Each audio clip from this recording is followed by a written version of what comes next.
Hi, my name's Londe Yusuf. And my name is Reggie Williams. And we're the co-founders of Black Film Space.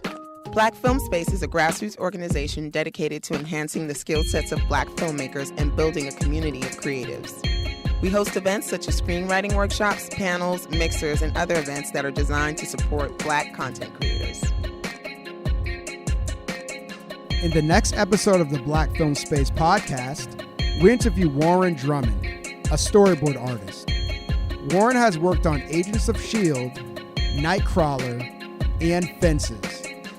We talk with Warren about the storyboard process, industry standards, working with directors and cinematographers, and much more. And now, on to our interview. All right, Warren, thank you so much for joining us on the Black Film Space podcast. How are you today? I'm good today. It's a good day. It's all good. Awesome. How are you guys? I'm doing good. Really excited to have you on the show. Again, this is not something that I personally know a lot about, storyboarding. I have never storyboarded one of my projects before. That's an outrage. Well, I mean, I feel like I'm bringing heat early. Just know that I'm bringing the heat early. Okay. No, I appreciate it. Makes for an exciting interview, so it's very much appreciated. It's just that I've made one narrative film, and I did not have the budget for a storyboard, so I just made like a shot list.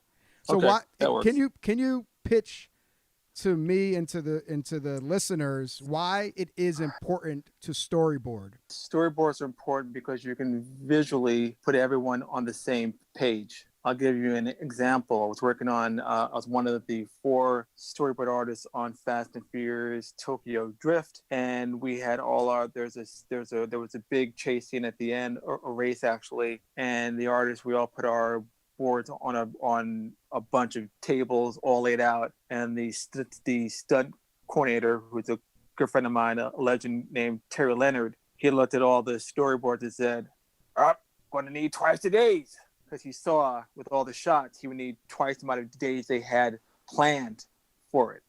Because when you see it, and you could kind of time out how long each shot might take, and the setups, how many setups you may have to do. Will you have time in the day or the week to do the setups? And also, is a shot practical? And does one shot flow into the next? Is it too wide? Is it too tight? Is it from the wrong angle? Are you crossing over the line? That's another film term. Are you crossing the line? The 180 line, is you movement? mean? Yes. Yeah.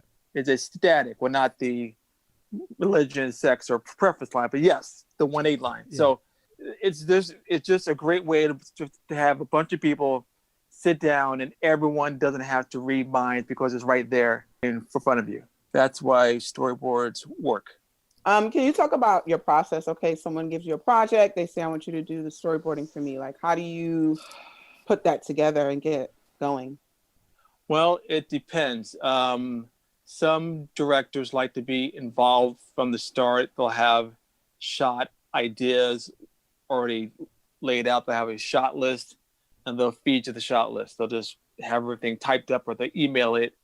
So, shot 1, wide shot is the establishing shot. Shot 2, camera pushes in closer to whatever. Shot 3, everyone's attacked by aliens, zombies, who are also Kung Fu master ninjas. That's the one way where everything's laid out. The opposite would be directors. And for the first part, the late, great John Singleton was someone who liked to have everything written out, but he would also leave me freedom to come up with things. On the inverse, Ron Howard on A Beautiful Mind, or the 2 movies I've storyboarded for Denzel Washington, will have conversations, and they would let me come up with the overall shot selection, and then they would say yay or nay, or we'll carry through with it.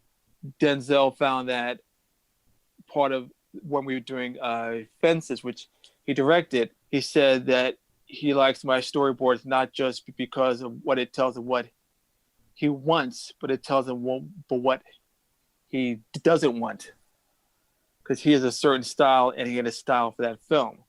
So if you want to have something that does not have very obtuse or acute angles or low angles or too high angles, and that's not what you're after, then you tell your artist, I like to be more of a real life version of storytelling.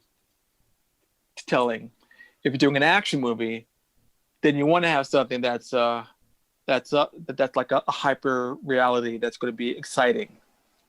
So that's the two polar opposite ways of seeing storyboards. And some directors are in the middle, where they'll have a certain idea of certain shots that they want for the scene, but not all of them. So they'll say, I do want to have a low angle shot of person A punching person B. I want to have a high establishing shot of the car going from point A to point B, skidding, doing a 180, people get out, fire guns, get back in, and then zooming off. But they don't know what's going on in the middle. So it's all about being a combination of all three. How does a director work with you to determine how much creativity and flexibility that you have?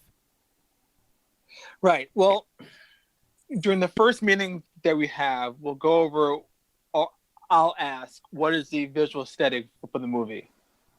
When I worked on Antoine Fisher, and it was the first movie that Denzel Washington directed, he told me ordinary people would be the tone, the visual style for the movie. Some directors like to control it as far as they like shot list everything. And that would be in the category of the late, great John Singleton would shot list everything. But he would give you the freedom to, if you came up with something fun or cool or great, he'd put it in. Other directors like Ron Howard, when I worked with him on A Beautiful Mind, or Denzel on Antoine Fisher, or the movie Fences, which he directed, they don't generally shot list. What they do is you'll talk about the scene, and then you'll come up with your storyboards, your layout, you work very rough, so you don't waste time. And then they'll say yes to this direction, no, or I like this and this, but I don't like that. So it's just a different way of thinking. When I do the Halloween films, David Green, the director, he doesn't shot list at all. So he will just say, go do the scene. And since he trusts me, because we've done a bunch of movies together and commercials, he'll freely let me come up with anything I want to come up with. That's only because he trusts my shot selection and my storytelling. Because it's not just about coming up with this cool shot or that cool shot. It's really about tell the story. How well do you tell the story? I can work with Denzel because I can work in a very natural way of doing a movie as far as realistic films. I could do action movies or I could do comedies because I can also do the hyperbolic, big sequence kind of movies. So you just have to adjust per the filmmaker. And mostly filmmakers want you to be creative. They don't want to have someone that just says, tell me everything. They want to be surprised, because as you excite the filmmaker with your ideas, they get excited. And when they get excited, everybody gets excited. And then you get their excitement permeates the whole crew, and then they come back to you, then you get excited. It works in a perfect circle. So it's all about everyone bringing their A game. That was great. Thank you. Can you talk about like the industry standard software? You know, do you do this by hand or digital? Did you have to like kind of graduate into doing digital?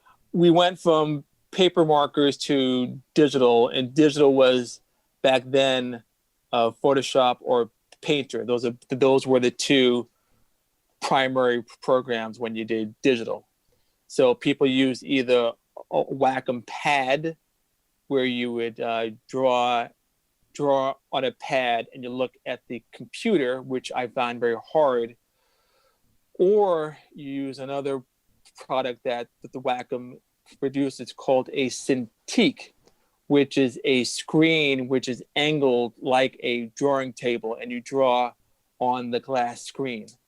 And the screen wiring is connected to your computer, so it's like you're drawing on paper, but you're drawing on glass, and the information is stored into your computer.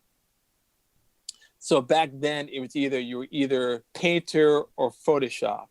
But then new programs popped up. There's a Storyboard specific program called Toon Boom. Toon Boom is the name of the company. Storyboard Pro, and they've been doing it for over a decade. So they have a program that's specifically for storyboards. And then you have other programs like Procreate, which people use, Manga Studio, and there's other programs. So you're not really locked down to one thing.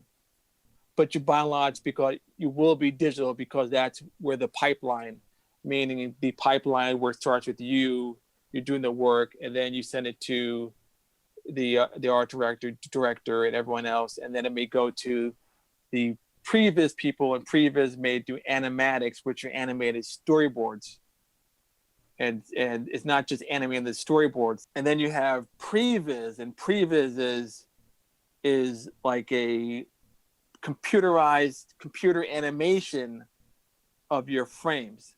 So they don't use your actual frames, but they'll use your composition, and they'll base their animated version of the film on your storyboard composition. Got you. Yeah. What do you think about some of these storyboard apps on the phone, like Storyboard Animator, Previs Pro? Celtics has a storyboard feature. Celtics, a screenwriting software, has a storyboard feature. As long as it's not Celtics, the basketball team. I knew you were going to say that. Come on, that's man. why I clarified myself, because I'm from New York.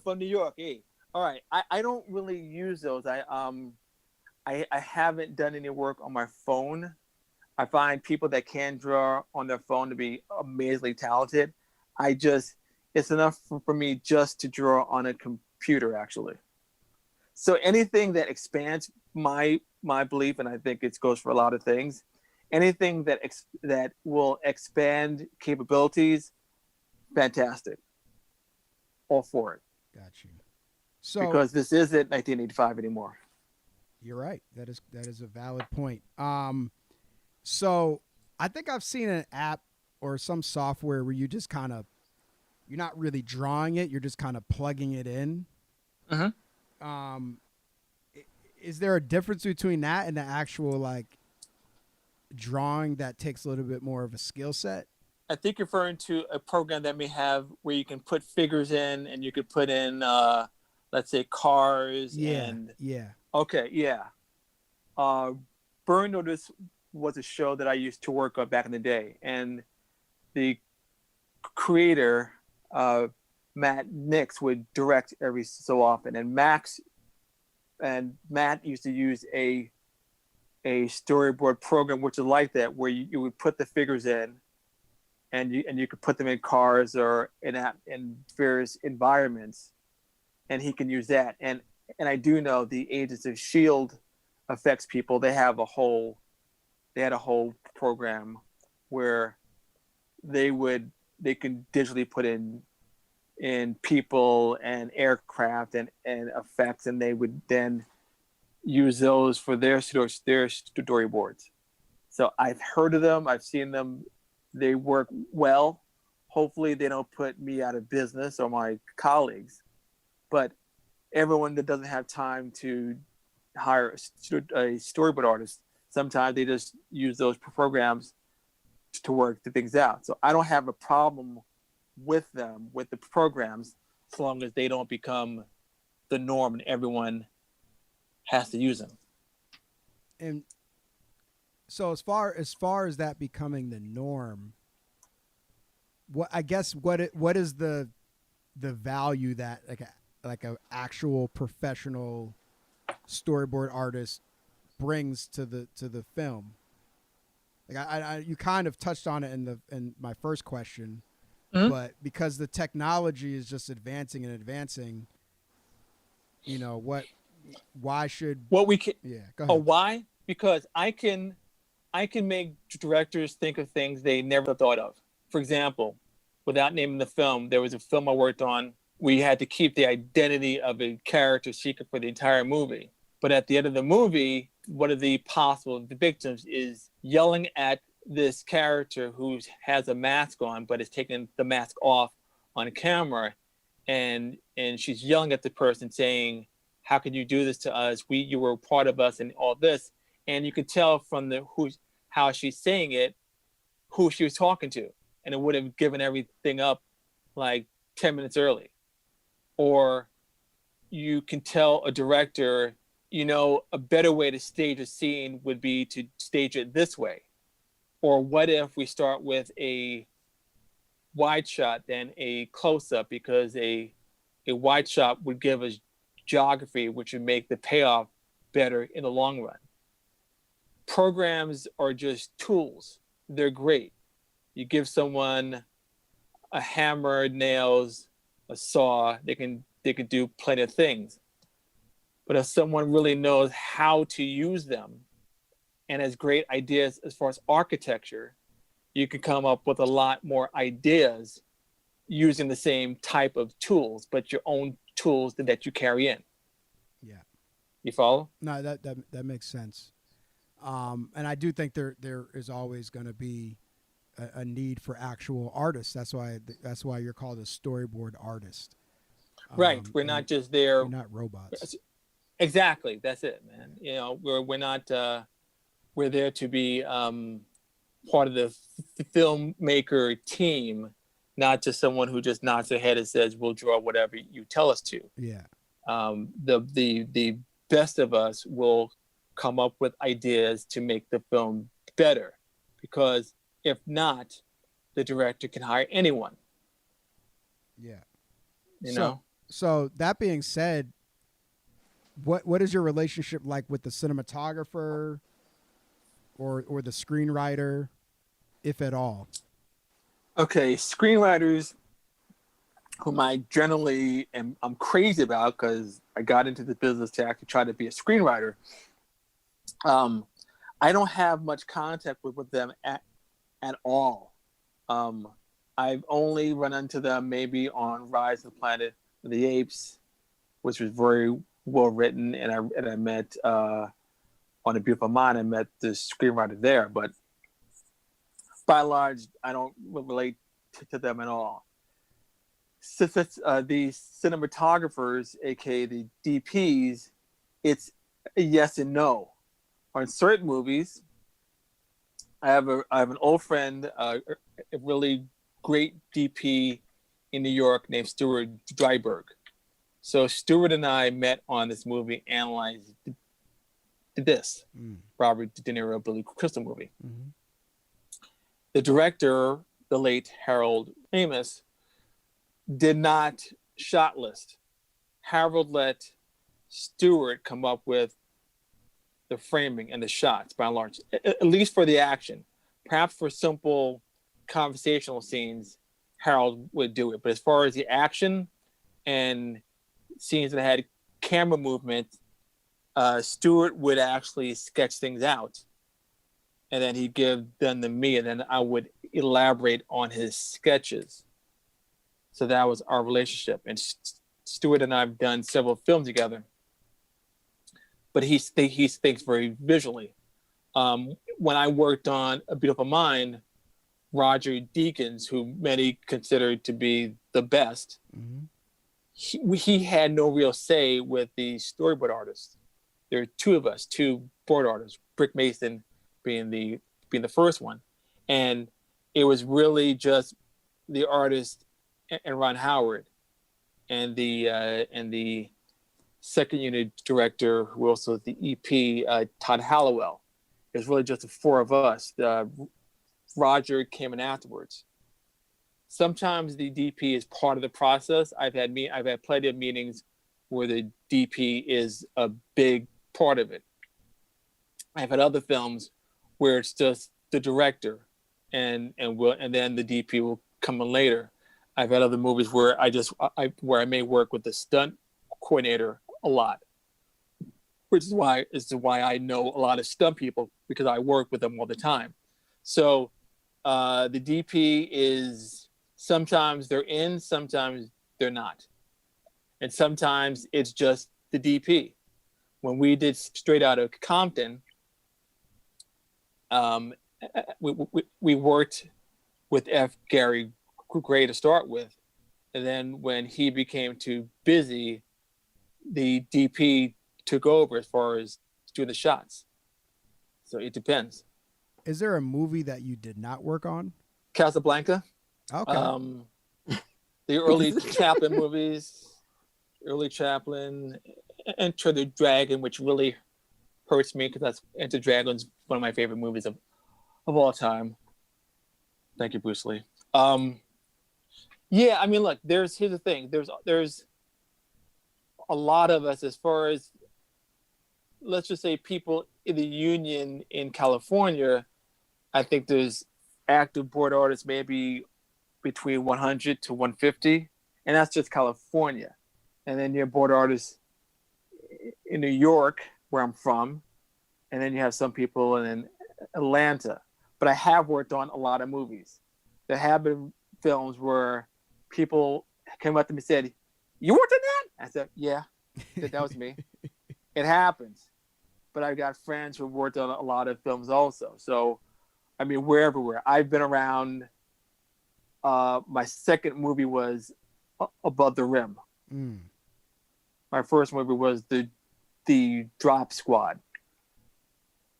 It wasn't until the next year where I got to work on Die Hard with a Vengeance, which was my first big movie. I was the second unit storyboard artist, so I didn't work with the director, John McTiernan. I worked with the second unit director, who was also the stunt coordinator, the legendary Terry Leonard. Terry, who 15 years earlier was Indiana Jones on the White Horse in Raiders of the Lost Ark, where he gets dragged underneath the truck. That was Terry. So Terry became a stunt director and a second unit director. So on Die Hard, I worked with him on the scenes that he would film that didn't have the principal actors, but would have had the stunt people. And that was also my first Sam Jackson movie. And we met, and we're still friends.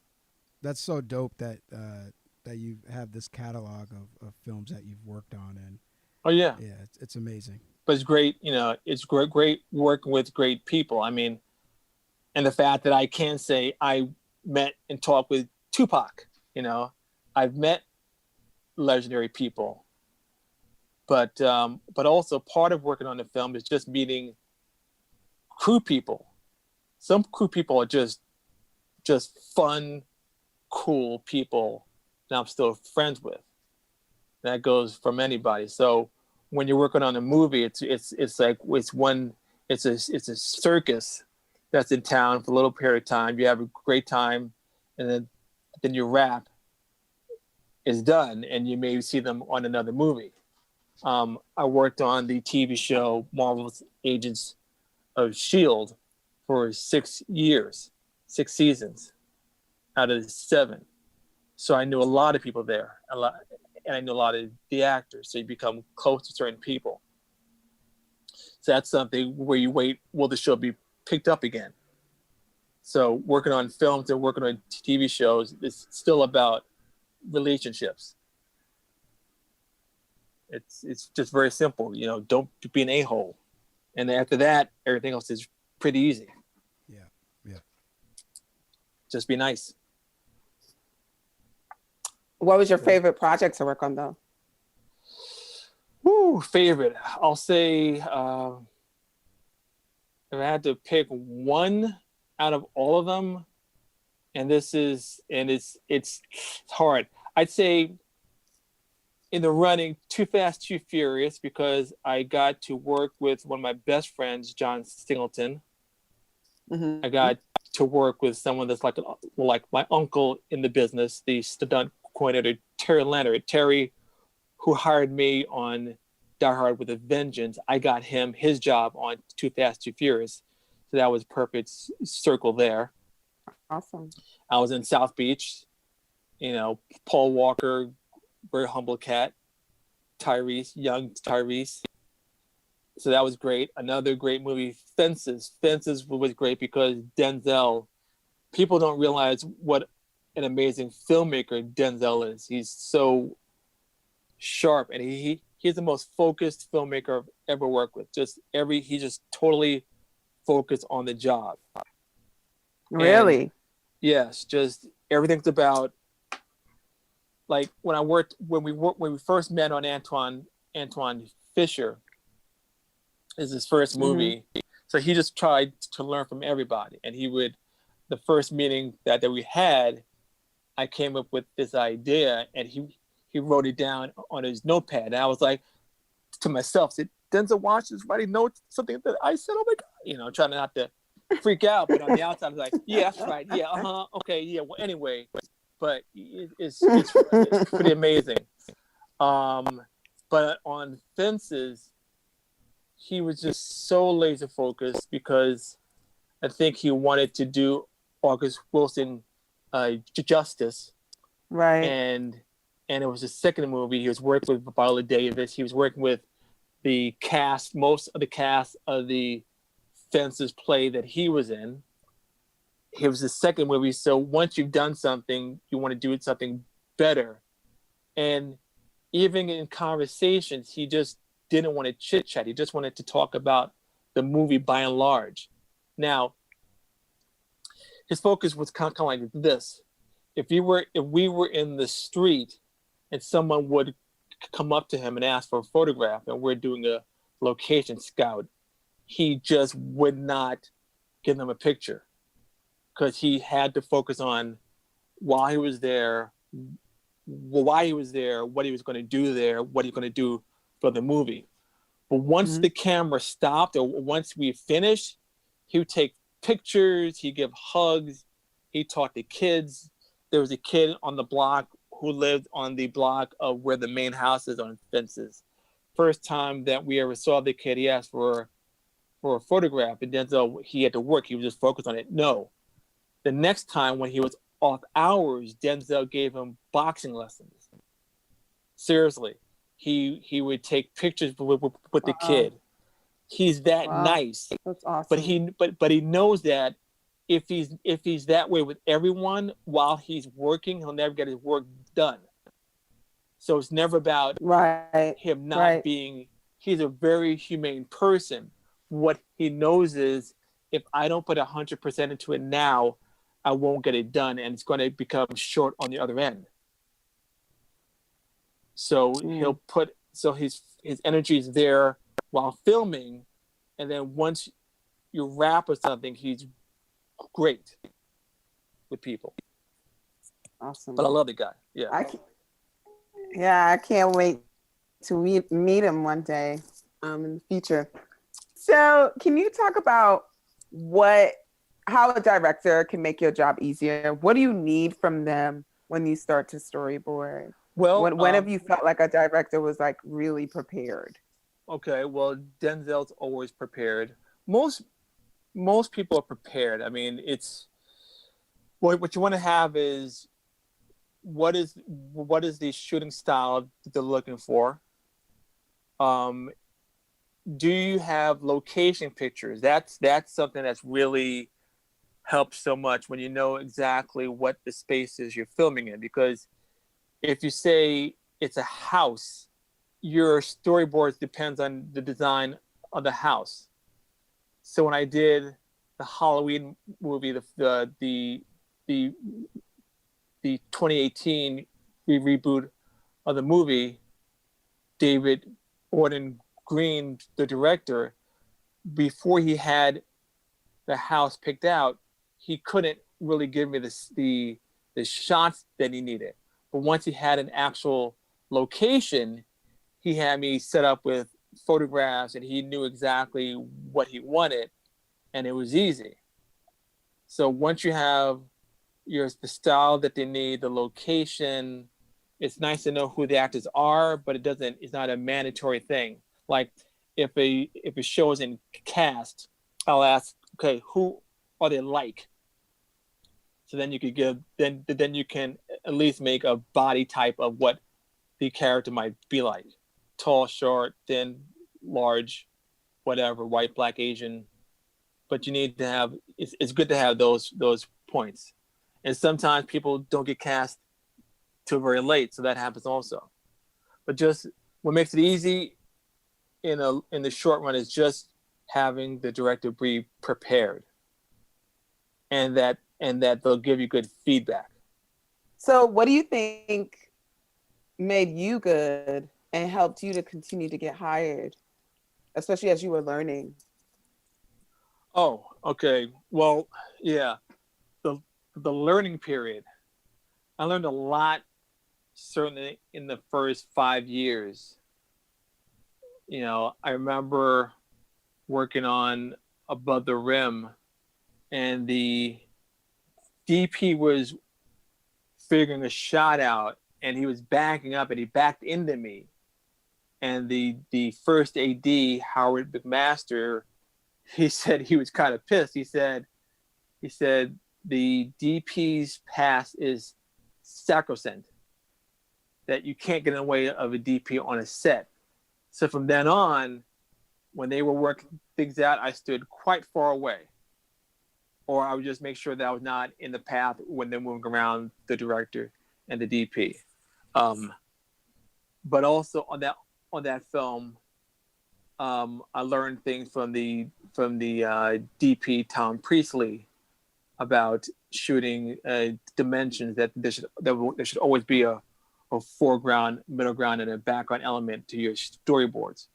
Meaning, you should always have your characters in a space, and there should always be, like, if you ever look at Steven Spielberg, he'll often have objects that are close to camera, objects in the middle, and something to look at far away. And the object that, or the person that's closest, is not necessarily the person that's talking, but it gives a frame dimension. What I have learned is making your frames interesting. Composition is a huge part of what we do. How do you compose a frame? So you look at Spielberg, who looked at Sergio Leone and Hitchcock, and all these other classic directors who knew how to compose a frame. You don't want to have everything centered. People, let's say like a Wes Anderson, he shoots in a very theatrical style. Everything is facing you, everything's really flat, but his style is made for that. So he could shoot something that looks flat and theatrical, but it works for his style of filmmaking. You couldn't do Wes Anderson and do an Indiana Jones movie. It wouldn't work. So you always have to think about the composition. And also, what I also learned is just think like a director. Think, how does this shot flow into the next?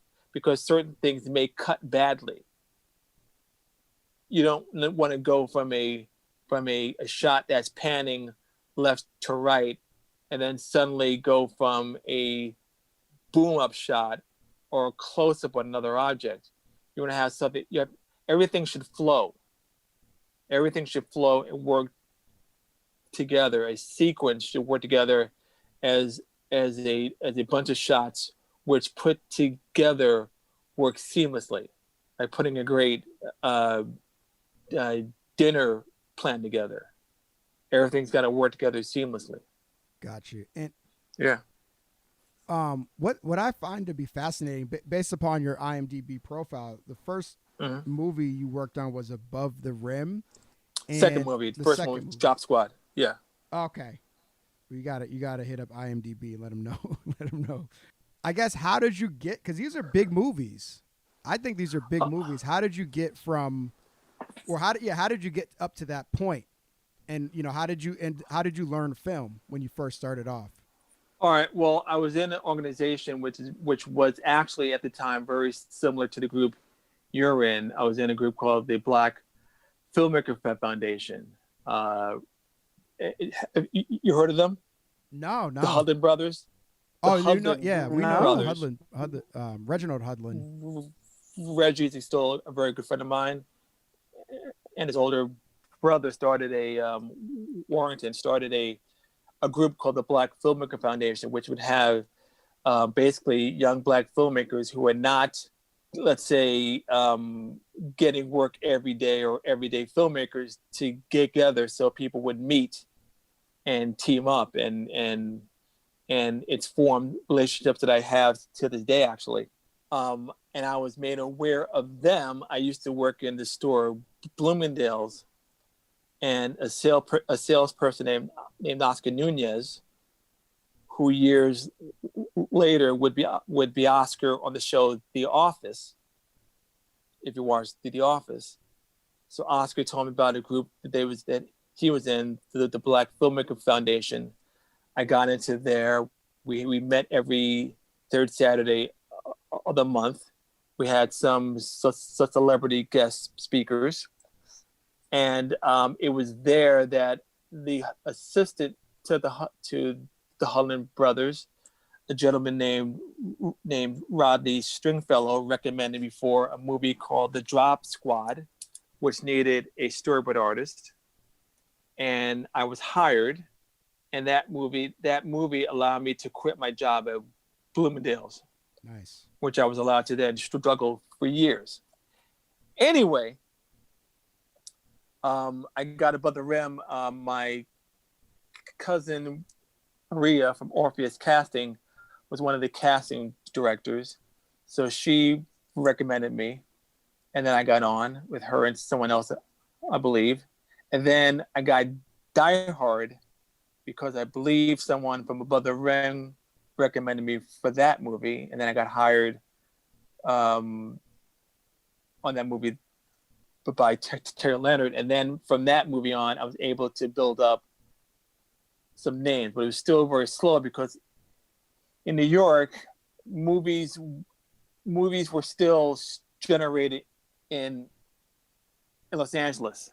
So even though a film may be shot in New York, if it started in LA, they may have already hired people from LA, or hired the LA people would hire people they knew in New York. So it took a while to build up steam. It wasn't until I worked with John Singleton on Shaft where things really picked up. And Shaft was a 2+ year process because I had to first work with John in Los Angeles. And this is where the early version of Shaft, John had written a version of the script where it was a father-son-daughter script. So he would use the original Shaft, and Shaft would have a daughter and a son.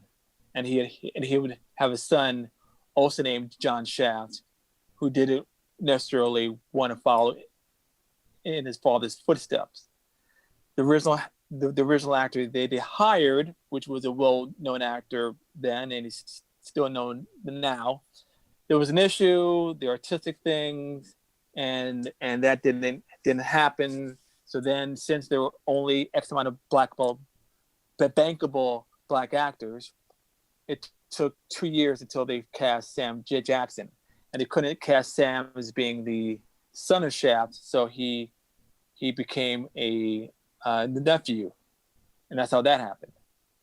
Got you. But so the heat for Shaft though helped me with, since John would then tip me on from movie to movie, and I moved out from New York to LA, then my name started to get out there.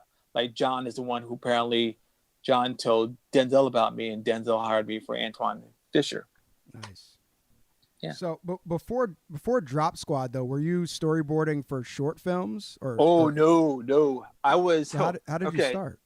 So I was working in Bloomingdale's on 59th and 3rd as a stock person.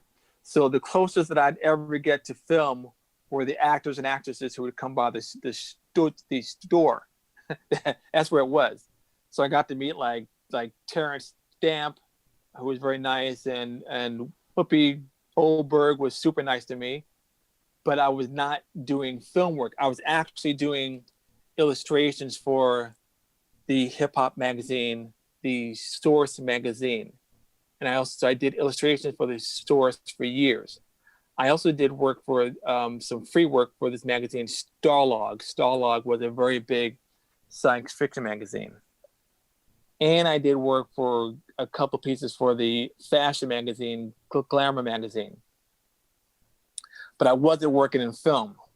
So it wasn't until like my first film job, my friend Greg, I visited Greg Mays in LA, and Greg got me a job on a short film that I just did storyboards for this short film. Those samples that I did for the short film were the samples that got me hired on the Drop Squad. Got you. But before then, I had years of graduating from the School of Visual Arts where I was not in film, because my focus wasn't just on film. When I was in college, I had two aims, two goals. One, I still wanted to be a comic book artist, but I also loved to write scripts. And it was this split of focus, I think, which hurt me in the short term, but may have helped in the long run. Because I didn't focus on either screenwriting or comic book art, I couldn't become, let's say, great at either one. I was talented in both, but not great. So I wasn't good enough to be a comic book penciler or inker. And I had a job, so I couldn't just write and become a better writer. But I think later on, those tools of being able to tell stories and having drawing ability later helped feed into my being a storyboard artist. Yeah. It was not the goal that I had that I want to be a storyboard artist. I needed to have a sellable skill in the industry so they would take me serious as a screenwriter. So it was really a means to an end. Mm. But once I started to storyboard, I said, I'm pretty good. I'm in the field that I'm going after. I'm not working in a job that I really don't want to be in. Because I had worked at Bloomingdale since college in my off hours. And then once you're there for years and years, it's like, okay, what are you doing? Where is your life going? So I had to make that change. And thankfully that change happened. Yeah, that's dope. Yeah, that's dope. And I also still have a lot of my friends from Bloomingdale's. So yeah, things end, but they don't end. Yeah. Do you feel like storyboard artists nowadays does it make more sense to go to school, or is it something that you can kind of go on YouTube and learn how to do? You can. Okay. Well. There are classes for storyboards. I've taught a couple of them, but you can learn because it's good. It's great to have feedback to learn, right? And I have had some Padawans out there doing storyboards because you call me Warren is my nickname. So I've had some people that I have been a mentor in the business to. So I'd recommend if someone could take a class, take it by all means. If they can't, go online, YouTube, get this great book, Shot by Shot by Stephen Katz, Katz.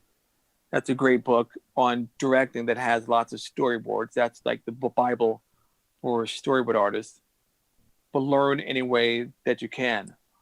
The online world has changed everything. So many things that you have to have, you have to be there in person, brick and mortar, you can do online. But to me, to learn anything, it's always great to have someone who's there physically. Like I train in martial arts, and we can't train now in person because of COVID. So we train online. We have Zoom classes, but it's always better to have it in person. But you can learn things online via Zoom. That's my comparison. I mean, you're clearly like established and good to go in the business, but what do you do to sharpen your skills or to just kind of stay competitive? Well, in the pool of existing storyboard artists. There are certain artists, when I see them, I go, okay, I can't slack off. It's just like anyone in your field that you respect and you see their work, they push you. And it's not the type of competitiveness where it's like you don't like them. I like them. Like I have a very good friend named Peter Ramsey, whom you probably know who he is. But Peter was like the guy that I looked at for storyboards. He was John Singleton's original storyboard artist. So when John and I started to work together on Shaft, John showed me some of Peter's boards. He said, "This is what I expect," and I was like, "Oh," because his work is like that good. But his work pushed me to become better at it, and he's been pushed. And Peter he later was one of the 3 directors who won an Oscar for Spider-Man Into the Spider-Verse. So it's that Peter Ramsey. And he's a brother too. Wow. No, I find if you can learn from people, there's so many things I've learned from other artists, and it's not even about, you don't copy their style. Be like, what is it that this person brings that you love? Some people are really, really good at doing shapes and shadows and giving the atmosphere, right? There are other people who have their storyboards have so much action and energy. And then there are people who are great storytellers, which every frame flows from one to the other. So you absorb what you like and bring that into your own style. But you still keep your own style.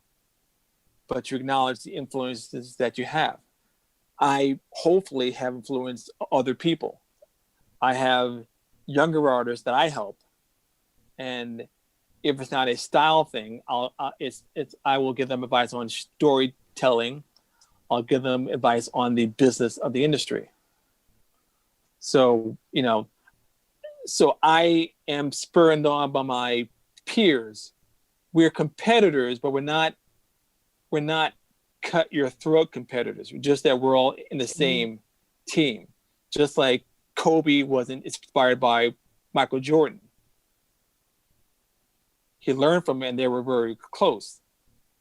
He wanted to beat him, but they loved each other. So it's kind of like that. It's not like being an actor where they will cut each other's throat in a minute because they want that job. Because storyboard artists have different styles. Yes. How does a director know, particularly a newer director, let's say it's their first feature film or something like that, how do they know that this is the storyboard art? First off, who hires a storyboard artist? Is it the director? And how do they know that this is the right fit stylistically? Right. We could be hired. Either you're someone the director works with all the time, because I worked with John Singleton for 20 years, or you get hired by the producer who knows you, the line producer, the creative producer. You could be hired by a production office coordinator who's worked with you on other jobs. You can be hired by the DP. You can be hired by the production designer. It could be anyone, but it's often the producer or the director. But again, if you have relationships with people, they carry you from film to film. Yeah.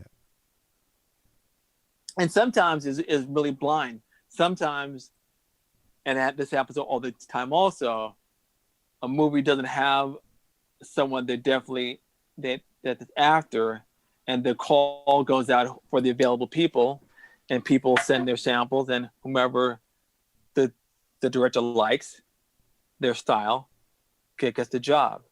And sometimes it's also, is there a personality fit? Because you can also some people you just get along with that person so well. And as far as source material, like Marvel Comics, like does your approach change when you're storyboarding source material? I guess when I've done a lot of comic book projects, so I guess merely because I want to make it as exciting as a comic, but you have to be careful that what you can do in a comic does not always translate to what you could do in a film, because they're not the same. Film is constrained by the aspect ratio for your frame is steady the entire time. A comic book panel or frame changes size from panel to panel. So if you're working on a comic book project, I guess if you could give it the feel of a comic book, you've succeeded. But also remember, you're working in film. Mm-hmm. Now, my thing is, as a comic book collector and a geek, I'll be really technical. Like, wait a minute, in the comics, this person's powers are ABC, but they're not here. Or you get really, you can do a deep dive. And sometimes it can be helpful, and sometimes they don't care because it's not the same thing. And before, you mentioned that it took 2 years to storyboard Shaft because you're going through the process of hiring an actor and all that. What is a typical? Basically, what I'm asking, what is a typical time to storyboard? How long does it take to storyboard a feature film? Well, just to clarify, it wasn't 2 years of storyboarding on Shaft. It was the 2 years of stop and start of development. Got you. Because they had to find an actor, and then they had to change the scripts and do a whole new script. So it was the development factor. As far as how long it takes to do a movie, it depends on the project, and how much will they storyboard. Because every film doesn't necessitate storyboarding the entire film, mm-hmm. or most of it. A movie can take, the longest I was on a movie was, John Singleton was hired to do he was the original director hired for the E18 film, which came out in 2010, I think. Mm-hmm.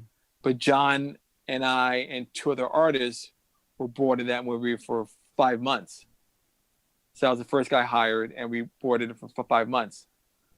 I have friends who do the Marvel movies, and you can be on for a year for Marvel movies.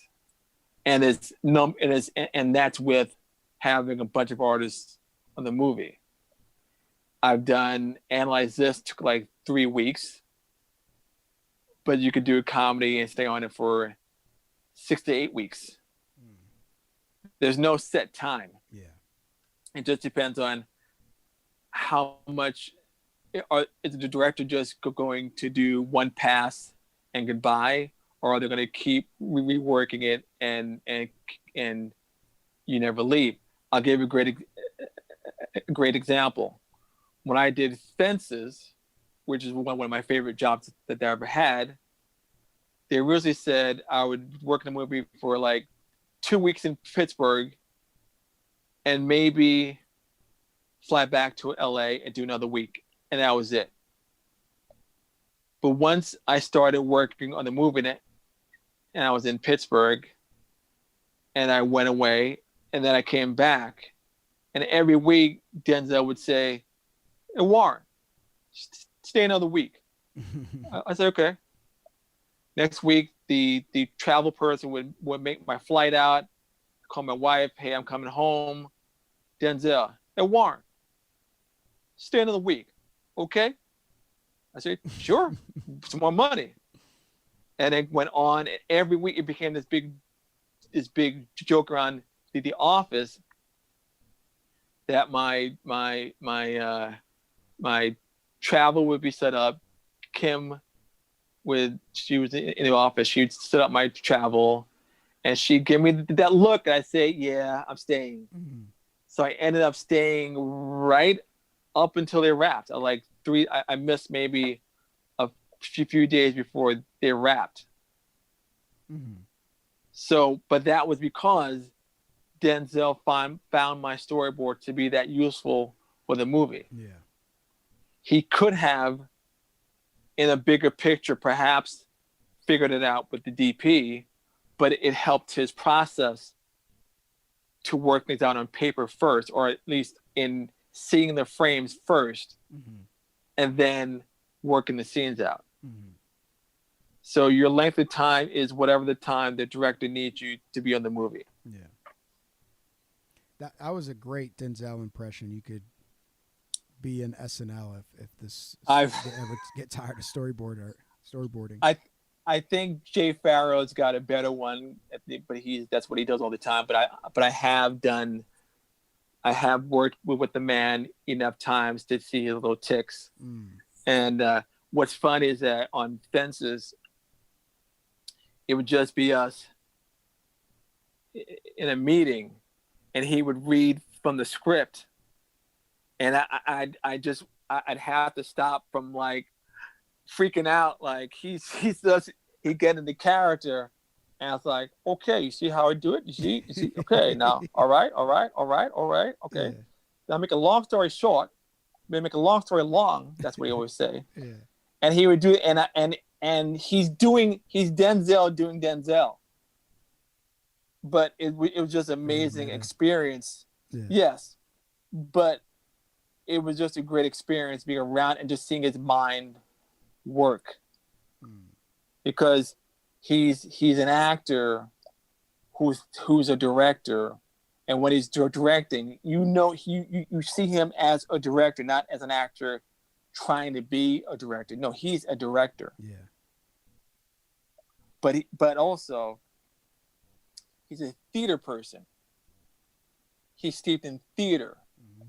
So with some directors, or actually most directors, I could say, well, it's kind of like that shot in blank, blank, blank, and they'll know, boom. I would say that to Denzel, and he would just, I don't know that movie. Meaning he would know that movie in that way, mm-hmm. because he would tell me. He told me once. He said, "I'm a theater actor who does film." Mm. And the theater is of course what made him a great actor, besides his own talent. But how you work, you have to work differently with different directors. Mm-hmm. But yeah, he's one of those guys I would work for any day, I anytime. Imagine. Yeah. So as far as how many storyboard artists are on a film? Is it depends. Just you, or it depends? I've been on most of my movies have been just me. If I let's say I catalog them all, most are just me. But Rise of the Planet of the Apes, where I was added on, there were like 5 of us on that one. There are 4 of us on Fast and Furious Tokyo Drift, 5 of us on Fast and Furious on Too Fast, Too Furious, even though I was the main guy. there were 5 of us there. 2 of us went to Miami. Like a big movie is going to have multiple people because it's just too much work for one person to do one big, like those big blockbuster type movies. Yeah. Halloween I did by myself, and the one that's coming out next year is also by myself, because it's not that kind of a movie. Yeah. So generally speaking, if it's a big action, Fast and Furious type of Marvel movie or that type of James Bond, you're going to have at least 4 people on it, probably. But if you have a comedy, drama, it could be 1 person, 2 at the tops. And how are y'all? What's the collaboration process like? Are you in the same room together? Are you constantly communicating, or is it just kind of you go in your corner and meet up every once in a while? Well, I always go by the rule: the tallest person gets to rule. So I'm 6'2", so no. It depends. We'll often work in a room together. Let's say 2 of us in a room, because you don't want to have like 3 or 4 people. But usually, it's 2 in a room if they can. If they have a lot of space, you can get your own office, but that depends. Other times you're all working separately. Sometimes you're working out of the house, and you all happen to be working on the same movie, but you're working out of your house. I did a movie called Free Guy, and on Free Guy, I never worked in the office, but when we met, we'd come in and meet every week, and we go over what we're working on. So everyone would sit at the table, and we'd pitch what the ideas were for that scene, and we'd all give feedback. So it depends, but by and large, we help each other. Yeah. I mean, it's film, so you gotta. Yeah, you help. You get, again. So the best times that I've had in movies are work with my friends. A Wrinkle in Time, we were working on a bunch of people, and it's just fun to come in and see your friends, and you look at each other's storyboards during the day, you know. So it works both ways. Sometimes you're by yourself. Other times you're with a few people. Do you have anything else that you want to tell the good people that are listening to this? Well, I'd say if you can, for like when I was in the Black Filmmaker Foundation, networking is a big thing. But we find that I think particularly young Black filmmakers need to team up with each other. And not just, not I'm going to go for mine, but team up and say, we're going to make something together great. Yeah. Because there are filmmakers, let's say, Caucasian filmmakers who have worked together for years, and they'll work together on a bunch of projects, and then people will grow, and they'll bring in young people, and those young people will grow and learn about the business, and they'll become their own producers and spout off. And I think Black people need to, and this goes for all people of color, whether you're Asian American filmmakers or Asian or Latino, whatever, work within your community to help each other rise up rather than competing. Yeah. I think we really have to help each other. Like, I like to talk to young filmmakers or artists in general. I guess that's the parent in me. But I also like being there if there's a person of color or a female filmmaker, because you don't always have the advantages that other filmmakers have. So if people who are in certain positions don't reach out and help each other, what's the point? Yeah. When I started out, there was a brother named Daryl Henley who he'd only been in the business a few years longer than I had, but he could have been in 10 years longer than I had, because he knew that much more about filmmaking and the business. But Daryl was always made himself available for me to ask questions, always from the start. Mm-hmm. So I tried to do the same thing to other people coming up. Mm-hmm. You know, Yeah, the great, yeah, you have to always give back. Now, people who need help have to be worthy of help, yeah. meaning people that say, I want this, but they won't work as hard, you know, or they don't give full effort, or they give effort, but they mismanage things or whatever. You got to make sure that if someone's going to help you, you're going to give 100% and you're going to be on point. The old term on be on point will be on point with everything. Yeah. And then when they become your age or older, then they can pass it back. That's the only way we're going to succeed, is we get better, but we make each other better and help each other and pass it back. Yeah. Well, thank you so much, Warren, for joining us on the Black Film Space podcast. This is an amazing interview. Appreciate your wisdom and your knowledge and your personality. This was really fun. I learned a lot about storyboard artistry, and hopefully I will be able to bring on a storyboard artist for my next project. That would be really useful. So is there a place that people can follow you on social media or anything like that, or do you have like a website? I'm on Instagram, and I will try to put on more storyboards.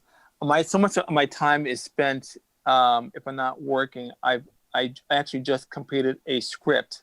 Oh, nice. So I haven't been uploading a lot of storyboards, but you can actually Google my name and some articles and interviews will pop up on my storyboards. But I am on Instagram, and I am on Twitter, Okay. and I'm on Facebook also. Okay, cool. Thank you, Warren. Thank you very much. All right, have a good one. All right, thank you. Thanks for listening to the Black Film Space podcast. This episode was co-executive produced by Gabrielle Charles and Sino Gibson and was edited by Marcus Rosendahl. If you're interested in being part of our community and attending events, please visit us at blackfilmspace.com and follow us on Facebook, Instagram, and Twitter at Black Film Space. Subscribe to our email list and podcast. All right, see you soon.